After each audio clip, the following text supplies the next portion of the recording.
Today is the day the music died. On February 3rd, 1959, rock and roll music legends Buddy Holly, Ritchie Valens, and the Big Bopper J.P. Richardson boarded a plane, and they would never get off.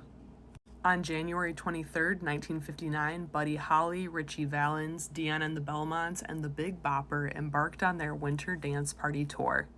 The tour was extremely poorly planned and involved long hours traveling by bus in the freezing Midwestern winter, which I am unfortunately experiencing firsthand right now. Ritchie Valens and the Big Bopper got sick, and Buddy Holly's drummer was hospitalized for severe frostbite that he got after one of their unheated tour buses broke down. Buddy decided that enough was enough, and he chartered a plane for him and his bandmates from Iowa to their next destination of Moorhead, Minnesota. The plane would allow them time to get some much-needed rest. After their February 2nd show in Clear Lake, Iowa, Buddy told his bandmates Tommy Alsop and Waylon Jennings that he had gotten them a plane.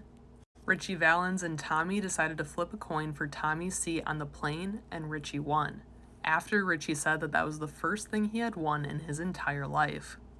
And Waylon offered the Big Bopper his seat on the plane since he had been suffering from the flu.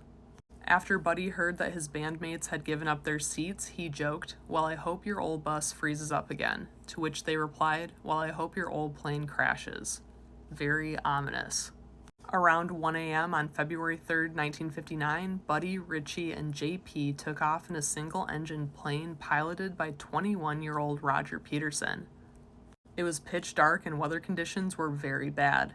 The plane was airborne for only a few minutes before it crashed at full throttle in a field about 5 miles from where it took off. All four were killed instantly. Buddy Holly was 22, Ritchie Valens was 17, and the Big Bopper was 28.